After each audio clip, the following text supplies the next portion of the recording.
Somos Iglesia. La Iglesia es el nuevo pueblo de Dios, llamado a ser la luz del mundo y la sal de la tierra.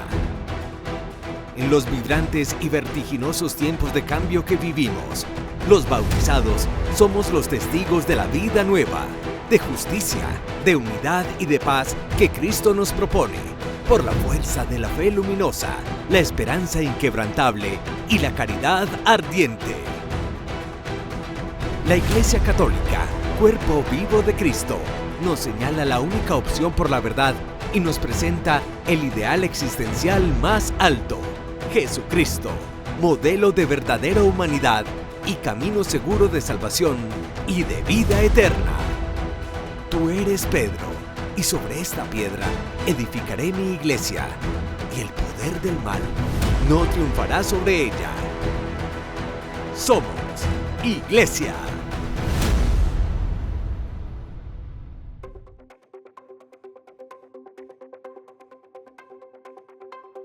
¿Qué es el escapulario de la Virgen del Carmen? León XIV confirma que viajará a Perú en noviembre. El Vaticano rechaza la petición de Alemania para que los laicos prediquen la homilía. Un domingo sin cura en la parroquia. ¿Qué pueden hacer los fieles? 26 de agosto, Beato Juan Pablo I. 33 días le bastaron para ganarse el aprecio de los fieles.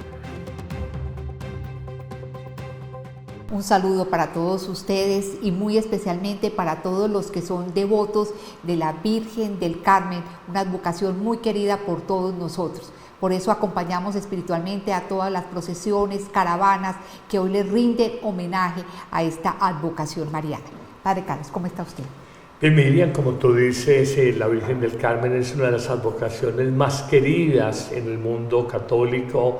Amén, que tiene sus orígenes increíblemente en el Antiguo Testamento con el profeta Elías, como veremos más adelante, y es patrona de los transportadores. De ahí que haya manifestaciones muy alegres, muy espontáneas de los conductores de buses, de camiones, de transporte público, de bomberos, taxis, de bomberos. Es patrona también de los comerciantes, patrona de las Fuerzas Armadas, patrona de los navegantes y patrona de países como Chile, Bolivia y Colombia, aunque no esté considerada la Virgen del Carmen, la ha valorado muchísimo y muchas personas tienen algo que agradecer, algún milagro que se ha operado por la intercesión de la Virgen de Monte Carmelo, amén de que es la gran patrona de la comunidad de los padres carmelitas, de las madres carmelitas. Parece que seguramente ha recorrido muchas, muchos pueblos, ciudades, carreteras, ha ido por muchas carreteras, ve como en muchísimas partes hay esos nichitos dedicados especialmente a la Virgen y muy especialmente a la Virgen del Carmen. Total, hay muchas gruticas públicas, altarcitos que se han hecho a partir de la piedad popular, de la devoción del pueblo de Dios que ama a la Virgen. Y uno ve muchos conductores de transporte público cuando cogen carretera 20, 30 horas, se encomiendan, bajan, colocan una intención a los pies del altar público, al borde de un camino, a la Virgen pidiéndole protección de la guerrilla, protección de un accidente, llegar bien con la carga que tienen que llevar a buen término, de manera que es una fiesta muy querida y con muchas raíces, digamos, en el pueblo de Dios, en el pueblo sencillo. Parece cierto que hoy muchos conductores van a bendecir su carrito, ¿no?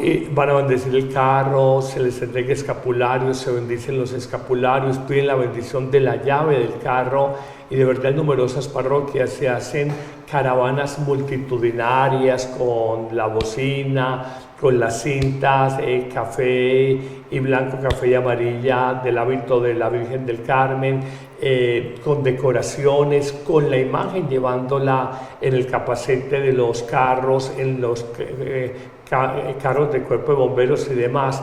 De hecho, cuando he tenido la oportunidad de trabajar en parroquias, siempre hemos hecho estas procesiones con una gran respuesta de la gente que entiende lo que es el amor intercesor y el amor protector de la Virgen, en este caso bajo la advocación de Nuestra Señora del Monte Carmelo, más conocida como Nuestra Señora del Carmen. Bueno, y Nuestra Señora del Carmen nos remite a los escapularios, por eso veamos una nota sobre esto. Seguramente se ha cruzado por la calle con gente que lo lleva puesto sin ser visto. Es el escapulario de la Virgen del Carmen, una devoción nacida en el siglo XII en la Orden Carmelita. El entonces superior general, un inglés llamado Simon Stock, tuvo una visión en que la Virgen María le dio esta prenda, el escapulario, y le prometió que cuidaría de la nueva familia religiosa carmelita. La Virgen María prometió una especial protección durante la vida y en el momento de la muerte a quien lo llevara puesto. Rápidamente la devoción se extendió a otras órdenes religiosas y se convirtió en una devoción popular.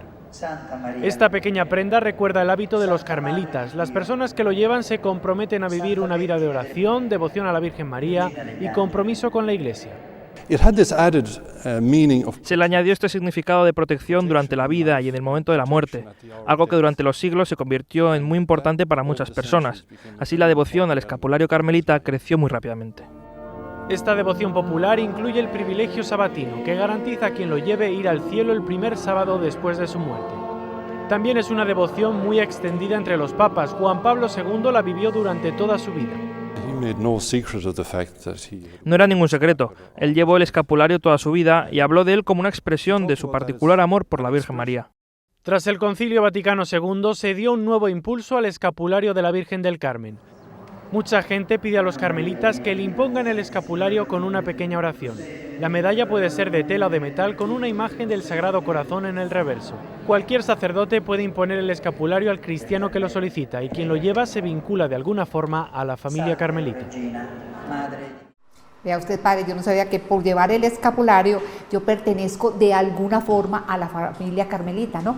Y es una devoción explícita, una expresión de fe pública, donde decimos que el escapulario que viene de escápula, el hueso que tenemos muy sobre los hombros, son dos tapas que se tiene una adelante y otra atrás, con la imagen del corazón de Jesús y de la Virgen María. Es un signo de protección.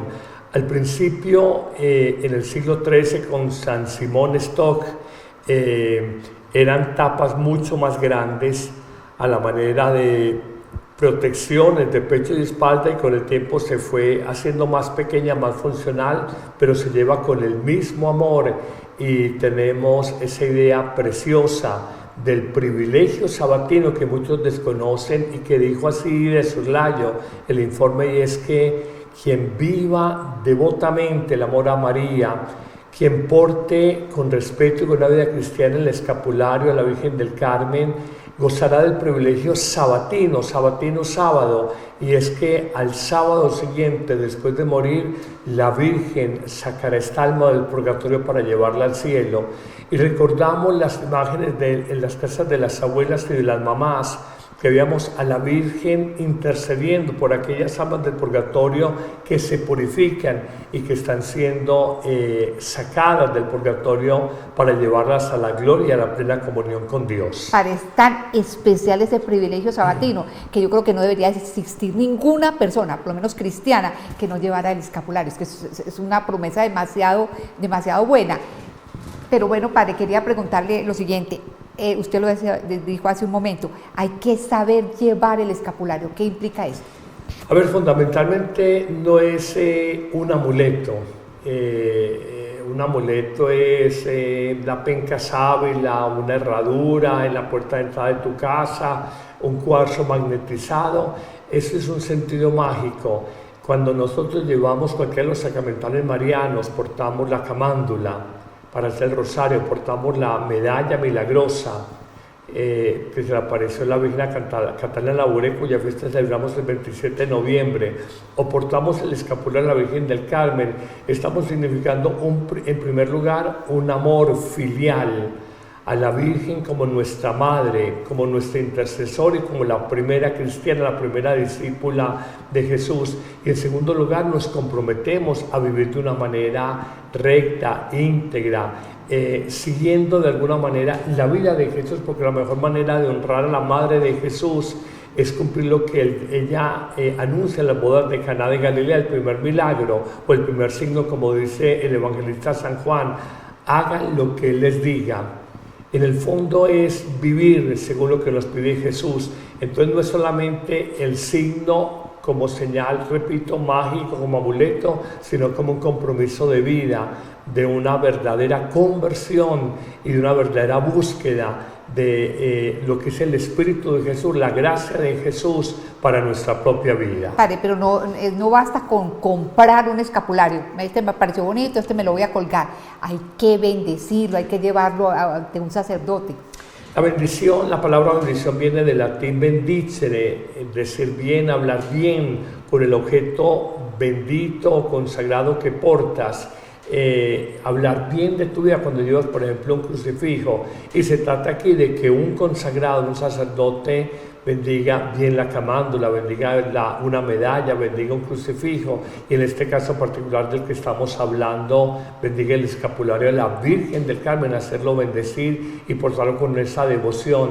Es la Virgen en su amor que me está guiando, me está acompañando, y sobre todo el escapulario se lleva mucho como un signo de protección frente a los peligros y frente al mal que encontramos en otras personas, en general el mal del mundo. Padre, se dice por ahí que, por ejemplo, si una persona no lleva una vida recta, no lleva una vida de cara a Dios, el escapulario es como si rechazara a esa persona, se le pierde, se rompe. Eso será pura cosa de cuentos. Hay una leyenda dorada, así como hay leyendas negras, hay leyendas doradas. Entonces, en el fondo, esa leyenda que le hemos escuchado todos indica: usted no es digno, merecedor, o no es digno, poseedor del escapulario, porque, por ejemplo, coloquemos un caso muy doloroso pero real.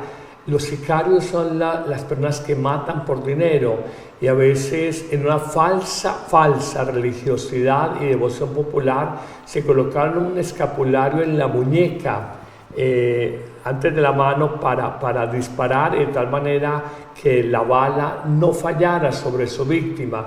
Eso es una religiosidad completamente distorsionada y rompe, y ese sí le justificaría que se le cayera 1000 veces el escapulario, porque nunca la Virgen podrá ser utilizada o manipulada para decir, en el caso de la vida de un sicario, que me ayude este escapulario para matar a una persona y que puede escapar después de dispararle sin riesgo ninguno para mi vida. Y es que el escapulario es un pequeño hábito que se cuelga precisamente para protegerlo a uno como por delante y por detrás, ¿cierto? Sí. Como toda la persona. Es todo el sentido de protección, y repito, al comienzo eran 2 tapas grandes a la manera del hábito carmelitano, que cubrían todo el pecho y toda la espalda, y con el paso de los años se fue simplificando y haciéndose más pequeño, pero el amor, la devoción y la invocación a la protección del escapulario sigue siendo igual. Antes de pasar a otra nota, padre, ¿cuál es la diferencia entre un escapulario y un detente?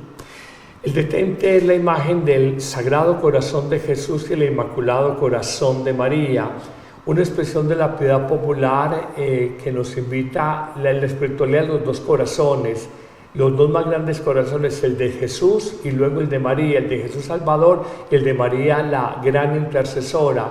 Y decimos simplemente esta expresión, aparece ahí acuñada: detente, el corazón de Jesús está conmigo. Es un signo de protección, en ese sentido también lo es como el escapulario, pero es distintivo en el sentido que tienen orígenes diversos y tienen imágenes diversas. Normalmente el uno es el corazón de Jesús, el Inmaculado Corazón de María, y el otro el corazón de Jesús y la imagen de la Virgen de Nuestra Señora del Carmen. Padre, qué bueno sería que los padres de familia desde muy pequeños a sus niños les pusieran un escapulario, es decir, desde que tengan conciencia qué es y cómo lo deben portar. Pero me parece que es algo que deberíamos llevar siempre, siempre, siempre. Bueno, cambiando de tema, les contamos que el Papa León XIV confirmó su viaje en noviembre a Perú. León XIV ya señaló la posibilidad de viajar a Perú en este 2026. Francia, y pues estamos viendo ¿Perú pronto? Posible. Y en su reunión privada con el presidente interino del país, José María Valcázar, parece que el Papa se lo ha confirmado, aunque por el momento el Vaticano no ha emitido ninguna comunicación oficial. Según la presidencia de Perú, fue el pontífice el que señaló que sería en la primera quincena de noviembre. También expresó su gran entusiasmo por volver a este país, donde fue misionero y después obispo. En cuanto a los destinos, los medios locales apuntan a 5 ciudades: Piura, Chiclayo, Cusco, Pucallpa y Lima, en un viaje que podría durar hasta 10 días. En el tintero todavía si compaginará Perú con otros países como Argentina o Uruguay. Muchas personas afirman que de darse este viaje tendría un impacto político, emocional e histórico gigantesco. ¿Usted qué opina, padre? Totalmente de acuerdo. El Papa es un hombre que tiene un corazón peruano, yo diría que más que estadounidense. Cuando fue elegido, recuerdas la frase que decíamos, de Chicago a Chiclayo, de Chicago donde nació a Chiclayo donde entregó los grandes amores de su vida como obispo en esta pequeña diócesis peruana. Y me parece muy natural que quiera ir a un país donde conoció la fascinación de la vida del Evangelio desde la misión y luego desde un rol muy distinto como el de pastor de toda una diócesis como obispo allá en Chiclayo.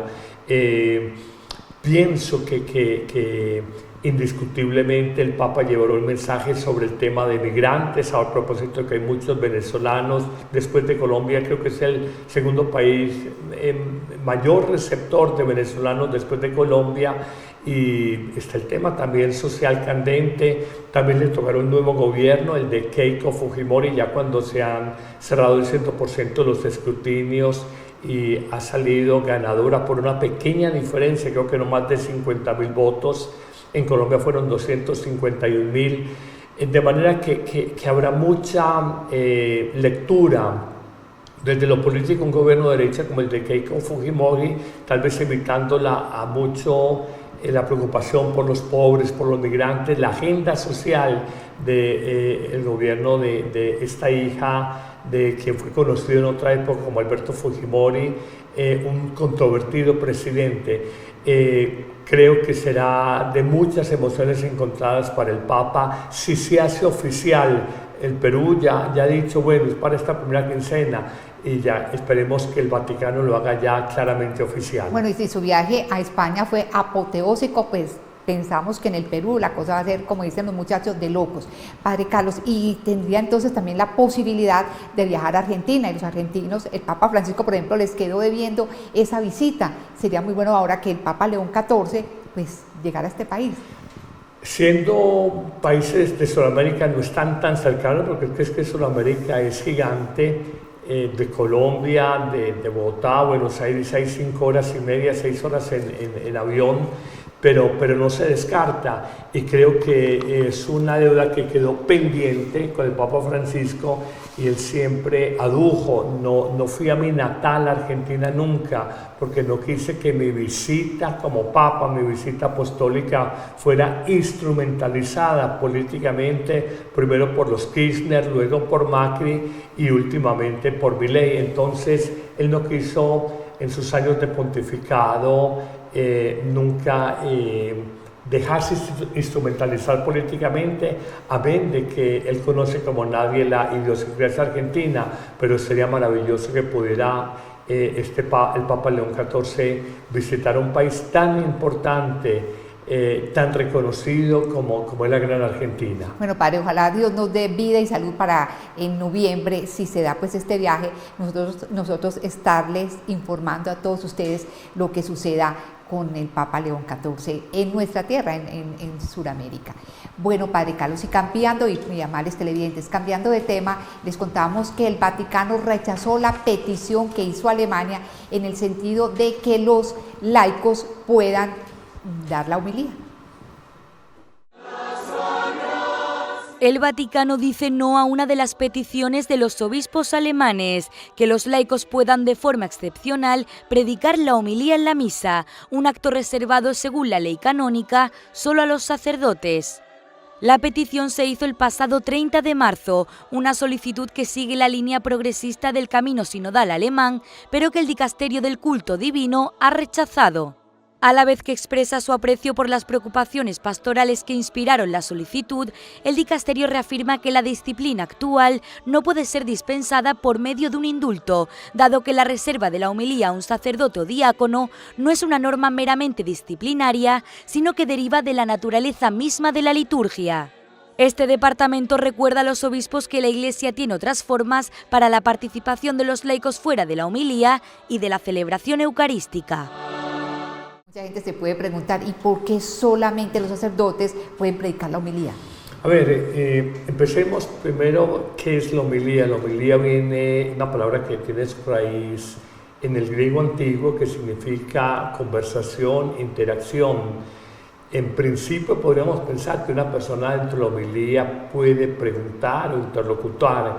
Eso es verdad y de manera excepcional, respetando que hay un presidente de la celebración que es el sacerdote, una discrecionalidad para que no se vuelva un conversatorio, digamos, político, social o de críticas a algún miembro de la comunidad, sería de manera excepcional.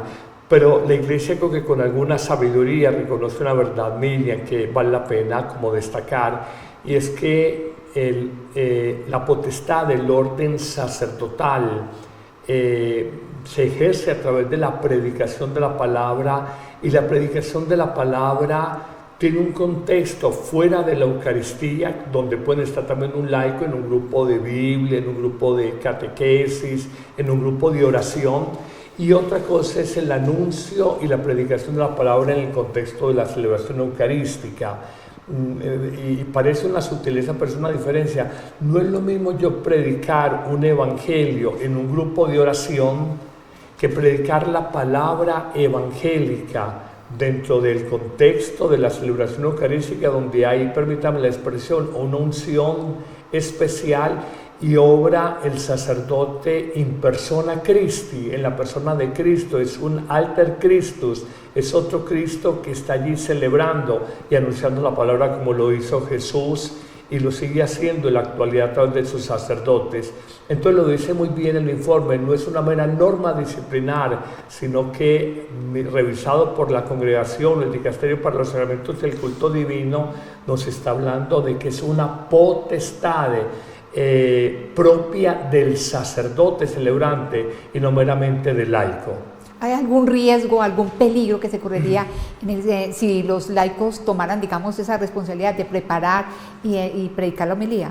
A ver, yo creo que la Iglesia o la Conferencia Episcopal Alemana es el enfant terrible, el niño terrible que quiere ir adelante, que quiere reformas más allá de lo que contempla la Iglesia Católica Universal, y no solamente, digamos, las observaciones o las normas del gobierno vaticano, y la Iglesia le toca, como en ese jardín de flores, o al Vaticano le toca en ese jardín de flores que es la Iglesia, decir, bueno, todos tenemos que brindar una sinfonía comunitaria, o unos quieren ir adelante, otros van más atrás, los de adelante no se adelanten tanto.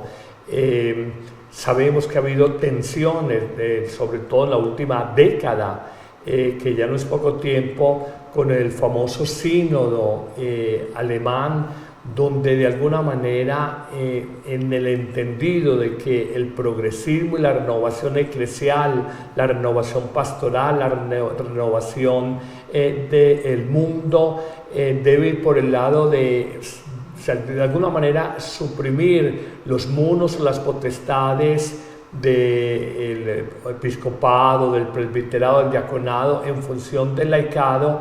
La Iglesia dice, vamos con despacio, que cada uno tiene una potestad específica y se trata de caminar en comunión y no de ir en discordancia. Yo no esperaba una respuesta distinta de este dicasterio para el culto divino y los sacramentos que el que ha dado, y creo que a la Conferencia Episcopal Alemana es decirles vayan con calma en todo este tema donde ellos han propuesto. Nosotros como laicos queremos el gobierno de la Iglesia, que el obispo o el sacerdote sean meros acompañantes, por ejemplo el sacerdote en un consejo parroquial sea una figura más, y la Iglesia en 2000 años de sabiduría, en 2000 años de recorrido histórico, entiende que se necesitan cabezas, como Jesús entendió, era un colegio apostólico, pero hubo una cabeza y él la designó, tú eres piedra, y sobre esta piedra le dice a Pedro, edificaré mi iglesia. Así es, Pari, yo pienso que de todas maneras un laico puede llegar a desorientar, a cambiarle el tono, el sentido, aunque tenga buena voluntad a las Sagradas Escrituras, al mensaje que debe partir del Evangelio que se acaba de leer, ¿no? A ver, hay una espiritualidad propia del laico y creo que lo digo con mucha libertad. Pienso que es el tiempo de los laicos, es el siglo de los laicos, es un signo de los tiempos, el protagonismo de los laicos, pero la tarea del laico no es, permítame la expresión, sustituir al sacerdote o clericalizarse. El laico no es ni mucho menos eso, que a veces se ha pensado colóquele una pequeña, no sé, sotanita, y póngalo a realizar casi como que fuera un sacerdote un poquito recortado. No, el laico tiene una espiritualidad, una función, un ministerio propio como bautizado, ciertamente el de anunciar el Evangelio, que es potestativo de todos los bautizados, pero no es sustituir o competir con el munus propio del ministerio sacerdotal o del ministerio episcopal, y con todo respeto creo que en eso la conferencia episcopal alemana de pronto ha generado más desorientación que orientación. Bueno, así rápidamente, Padre, en pocas palabras, ¿cuál es la diferencia entre un sermón y una homilía? La homilía está fundada en la palabra viva de Cristo. El sermón es un discurso de carácter doctrinal o de carácter moral normalmente. La gente lo dice como el sermón del Padre, pero realmente es la homilía, y si hay cursos de homilética en esta celebración del misterio eucarístico, donde la homilía es un poco la explicación de la palabra y el aterrizaje de la palabra de Dios a las realidades cotidianas y actuales de una comunidad parroquial. Bueno, ahora que hablamos de homilía, ustedes se han preguntado qué pasaría si llegan un domingo a la Santa Misa y no hay sacerdote. Vean ustedes esta nota. Asistir a la Eucaristía el domingo es obligatorio para los católicos, lo dice el derecho canónico. El domingo en el que se celebra el misterio pascual, por tradición apostólica, ha de observarse en toda la Iglesia como fiesta primordial de precepto. Pero no siempre se dan las condiciones para que esto pase. ¿Qué sucede si no hay sacerdote? La ley canónica también tiene la respuesta. Cuando falta el ministro sagrado u otra causa grave hace imposible la participación en la celebración eucarística, se recomienda vivamente que los fieles participen en la liturgia de la palabra. Aunque se trata más de una excepción que de una norma, en muchos lugares, por falta de recursos o vocaciones, se recurre a esta liturgia, conocida como celebración de la palabra. Es una realidad que se vive en muchas zonas del mundo, sobre todo en las zonas despobladas, que enfrentan día a día uno de los grandes retos de la Iglesia actual: la falta de sacerdotes. Son núcleos de población muy pequeños, con un envejecimiento grande, pero es gente sencilla y humilde con profunda fe. Y para ellos el domingo es muy importante, es el día del Señor, como para todo cristiano. Por eso desde hace años, incluso décadas, en toda esta zona, también en distintos puntos de nuestra diócesis, se han implementado lo que son las celebraciones de la palabra. Sin la presencia del sacerdote y centrada en la proclamación de la palabra de Dios, debe quedar claro que no se usa el presbiterio y el altar se mantiene solo como un lugar para depositar el pan sagrado. De esta forma, las iglesias pueden estar abiertas, la gente se puede reunir, pueden escuchar la palabra de Dios, se pueden alimentar del pan de la vida, del pan consagrado, del cuerpo de Cristo. Y eso hace que no se pierda ritmo en la fe. Y muchas veces la gente también te lo agradece, el que se puedan organizar estas celebraciones y estas rutas. Y aunque parezca raro, sí puede haber comunión, aunque el pan tendrá que ser consagrado antes por un ministro ordenado. Un laico no puede sustituir nunca al sacerdote, y la liturgia hace hincapié en no confundir la Eucaristía con la asamblea dominical en espera de presbítero. Esta celebración es la manera que tienen muchos fieles de comulgar el domingo, Y los datos lo reflejan. En el mundo hay un sacerdote por cada 3.500 fieles. Donde no llega el sacerdote estamos los celebrantes de la palabra, entre los cuales me incluye. No hacemos una misa porque no podemos consagrar, pero sí que hacemos una celebración pues en toda regla, menos consagrar, el resto sí que lo hacemos. Es una forma también de encontrarnos con nuestros vecinos, es una forma de reunirnos, de reunión, de saber del de al lado, de saber de las necesidades también de las personas de los pueblos, que tan dejadas de la mano están. La Santa Sede recomienda el uso de esta forma litúrgica siempre que no haya confusión y con la idea clara de que sirve para prepararse en la Eucaristía. En una iglesia en la que las parroquias están en zonas despobladas, la fe es uno de los pilares que sustenta su cultura y vivencia, y aunque no se pueda celebrar de la misma manera que en presencia de un ordenado en el ministerio, tampoco se puede negar el sacramento cuando los fieles lo necesitan. Muy interesante esto, que así no haya un sacerdote, los fieles deben permanecer unidos como iglesia, ¿no? Es decir, que no, el sacerdote no debe ser el único congregante, sino todos. Ahora, aquí hay algo fundamental para entender, y es que la realidad eclesial es distinta en la región geográfica donde estemos. Si bien se habla de un sacerdote por cada 3.500 personas, que es simplemente la multiplicación aritmética de 400.000 sacerdotes, 1.400 millones de católicos distribuidos entre 400.000 sacerdotes, da 3.500 personas por sacerdote, pero esto es aparente porque hay diócesis donde es un sacerdote por cada 500 personas, por cada 1.000, son muy ricas en clero, y otras diócesis donde es un sacerdote por cada 20.000 personas. En estos casos, donde es un sacerdote por cada 20.000 o 30.000 personas, se tiene que acudir necesariamente a la figura de, conservar la fe, es lo más importante, transmitir la fe, comunicar la fe, y si no hay un ministro ordenado, un diácono, un sacerdote, un obispo para esa región, la ley canónica contempla con gran sabiduría, hagan la celebración, no de la liturgia eucarística, que es solo potestativa de un ministro ordenado, el presbítero o el obispo, pero se puede hacer la celebración o liturgia de la palabra, acompañada porque se tiene la reserva eucarística consagrada, entonces se hace la liturgia de la palabra por un laico y se distribuye la Sagrada Comunión al final. En el fondo no es una forma perfecta de evangelización, pero es mejor que dejar completamente desamparada, desprotegida una comunidad cristiana por ausencia de un ministro ordenado, de un sacerdote. Y un laico puede manipular sin problema a la hostia consagrada. Pero mira que tenemos los ministros extraordinarios de la comunión en todas las parroquias. Cuando un sacerdote tiene una parroquia, 1.000 personas.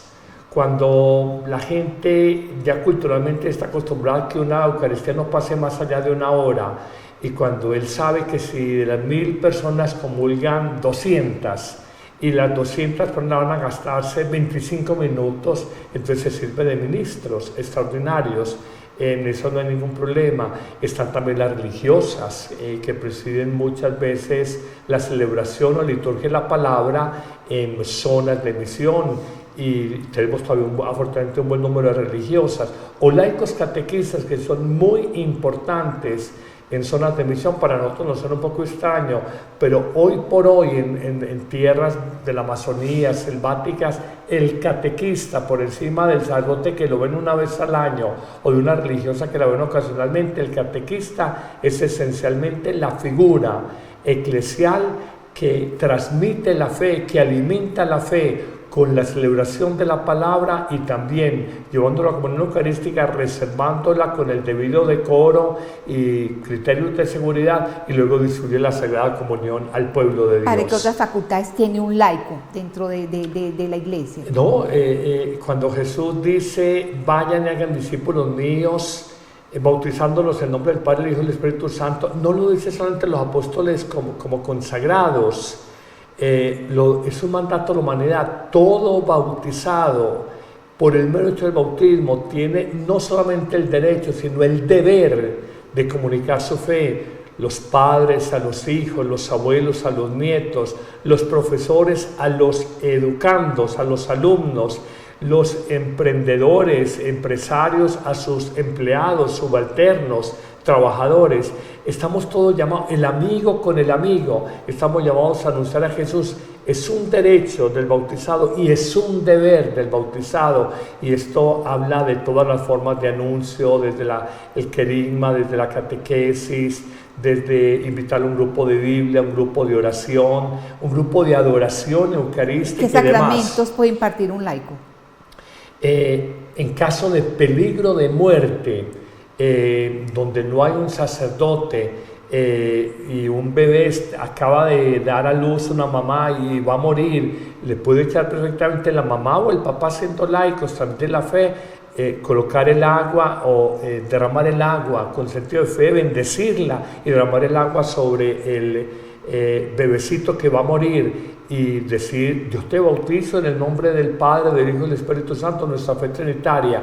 Si el bebé muere, quedó bautizado. Si el bebé no muere, habrá que confirmar o sanear este sacramento mediante la forma, digamos, convencional o forma litúrgica, como celebramos el sacramento del bautismo. Habrá que convalidarlo. Y en el matrimonio tengo entendido que el sacerdote es solamente un testigo, ¿no? La gente se impresiona de eso. El sacerdote es el ministro en los sacramentos, pero en el matrimonio, bueno, en el sacramento de la Eucaristía, preside la celebración, el obispo en el sacramento del orden sacerdotal, en la confirmación, el sacerdote en el sacramento de la reconciliación, la confesión, en el bautismo, pero en el matrimonio, atención, en el matrimonio, los ministros son el hombre y la mujer, el esposo y la esposa, donde ellos hacen votos, compromisos, promesas de amor, respeto, fidelidad, en vida, en momentos de salud y enfermedad, riqueza, pobreza, prosperidad, adversidad, y el sacerdote es simplemente un testigo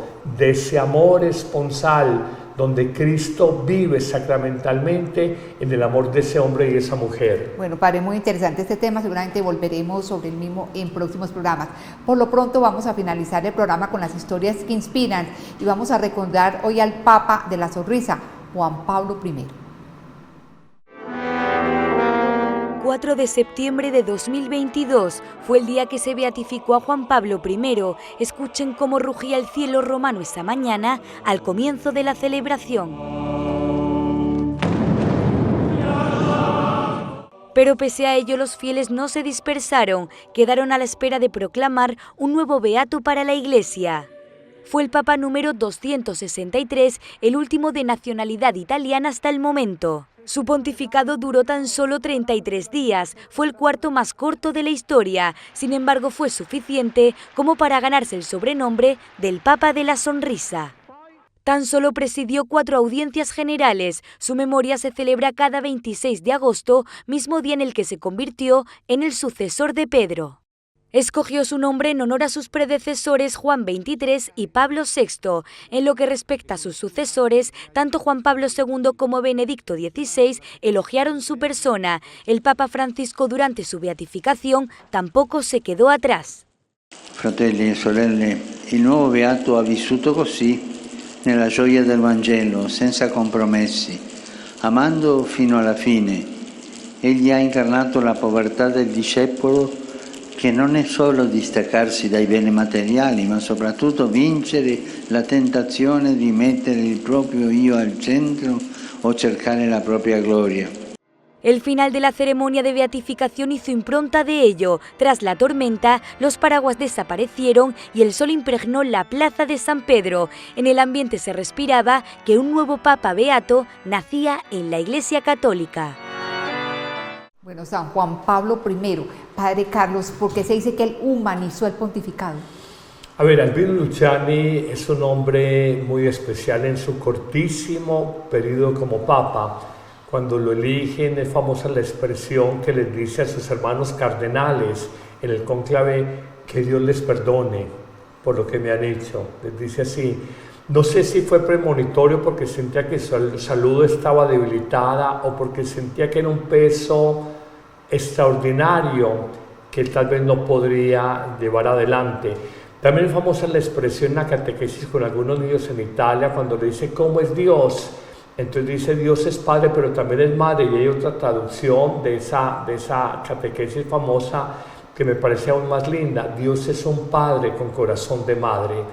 Esto generó algún escozor en los teólogos de la época, 1978, pero mostró simplemente el Evangelio en su plano más humano, no desde la especulación teológica, la retórica, el discurso abstracto, sino que trató de mostrar la fe como al alcance de los niños, y un poco en la línea de Jesús cuando nos dice háganse como niños para entrar al reino de los cielos. De hecho, dice que era un gran comunicador y muy parecido a Jesús, que comunicaba o transmitía el Evangelio a través de historietas, de cuenticos y cosas así. Tiene un libro, ¿no? Sí, sabemos que Jesús fue el maestro de la parábola, más allá de una lectura religiosa en el mundo entero, más de 30 parábolas en los evangelios, Jesús maestro de la parábola, y este hombre, una obra ilustrísimos, que eran cartas imaginarias a personajes, escritores reconocidos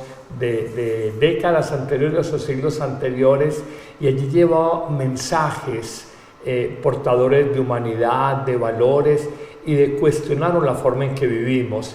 Fue un papa muy especial, no obstante su cortísimo pontificado. Bueno, no puedo dejar de preguntarle qué opina del misterio que hay detrás de su muerte, de todas las especulaciones que se dice que fue asesinado y demás. ¿Usted qué dice?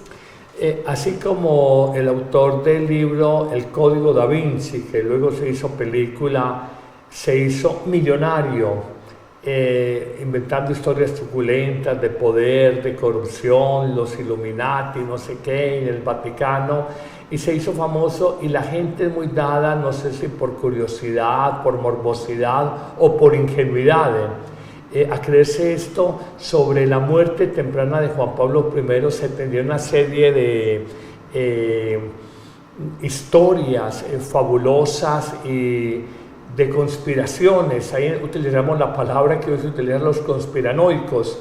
Todo es conspiración, y yo creo que no hay que mirar todo. O sea, la Iglesia ha tenido episodios oscuros, pero era un papa que apenas estaba delimitando como lo que iba a ser su pontificado. Algunos dicen que se iba a enfrentar a la mafia italiana, no sé qué, que fue envenenado, pero todo esto queda en el terreno de la especulación, y lo más cierto se dice, anocheció y no amaneció, y era un hombre que sentía que era un peso extraordinario el que habían colocado sobre sus hombros, y repito, ya lo había anticipado, cuando fue elegido conclave, le dijo a sus hermanos cardenales que Dios les perdone por lo que me han hecho. Y solo 33 días 33 estuvo días. En el llamado trono de San Pedro, ¿no? Así es. Bueno, Padre Carlos, muchísimas gracias por toda su sabiduría y su asistencia en el programa. A todos ustedes, muchísimas gracias por habernos acompañado, a Ron Report por sus notas, a Men Comunicaciones por sus servicios, y a Adrián Maduro por estar con nosotros en el Control Master. Que estén muy bien. El Señor los bendiga a todos. ¿Listo para un cambio? La app Amén Comunicaciones te abre las puertas a un mundo de fe y reflexión. Con un solo clic podrás acceder a misas, oraciones y contenido que nutre tu alma. Esta app es ligera y fácil de descargar en Android y Apple. El Padre Carlos Yepes te invita a unirte a esta comunidad de fe y esperanza. No dejes pasar la oportunidad de crecer espiritualmente cada día.